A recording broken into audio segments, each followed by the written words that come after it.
You haven't seen him lately, I warned. I know it's hard to believe, but I'll do what I have to do. Even if it means killing him? Do me a favor, she said. Get out of my car. I felt so bad for her I didn't argue. As I was about to leave, she said, Percy. When I looked back, her eyes were red, but I couldn't tell if it was from anger or sadness. Annabeth wanted to join the hunters, too. Maybe you should think about why. Before I could respond, she raised the power windows and shut me out. I sat in the driver's seat of Grover's Lamborghini. Grover was asleep in the back. He'd finally given up trying to impress Zoe and Bianca with his pipe music after he played Poison Ivy and caused the very stuff to sprout out of their Lexus's air conditioner. As I watched the sun go down, I thought about Annabeth. I was afraid to go to sleep. I was worried about what I might dream. "Ah, don't be afraid of dreams," a voice said right next to me. I looked over. Somehow, I wasn't surprised to find the homeless guy from the rail yard sitting in shotgun seat. His jeans were so worn out that they were almost white. His coat was ripped with stuffing coming out. He looked kind of like a teddy bear that had been run over by a truck. "If it weren't for dreams," he said, "I wouldn't know half the things I know about the future. They're better than Olympus tabloids." He cleared his throat, and then held up his hands dramatically.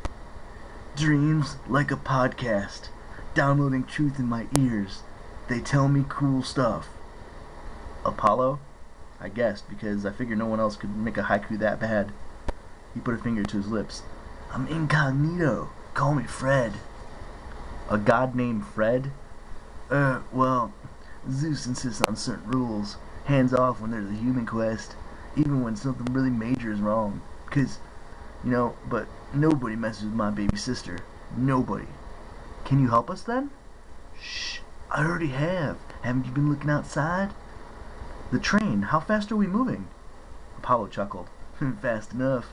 Unfortunately, we're running out of time. It's almost sunset, but I imagine we'll get you across a good chunk of America at least. But where's Artemis? His face darkened. I know a lot, and I see a lot, but even I don't know that. She's clouded from me, and I don't like it. And Annabeth? He frowned. You mean that girl you lost? I don't know. I tried not to feel mad. I knew the gods had a hard time taking mortals seriously, even half-bloods. We lived such short lives compared to the gods.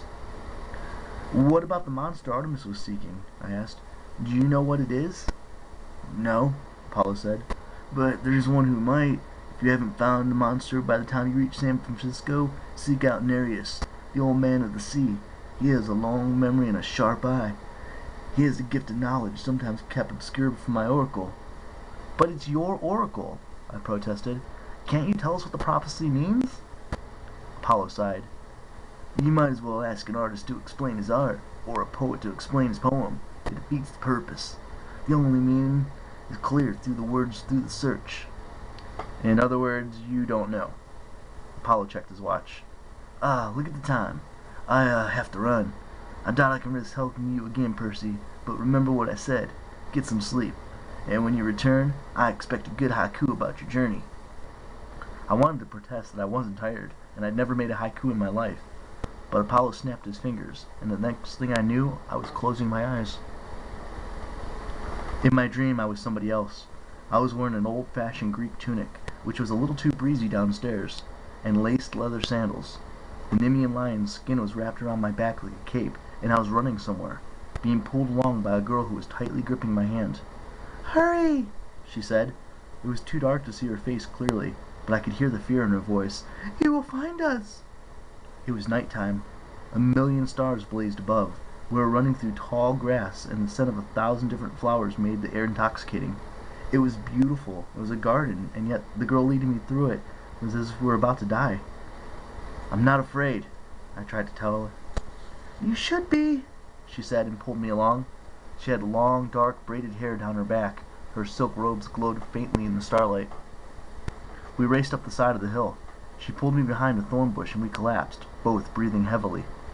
I didn't know why the girl was scared. The garden seemed so peaceful, and I felt strong, stronger than I'd ever felt before. "There is no need to run," I told her.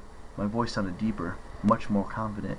"I have bested 1,000 monsters with my bare hands." "Not this one," the girl said. Riordan is too strong. You must go around, up the mountain to my father. It's the only way.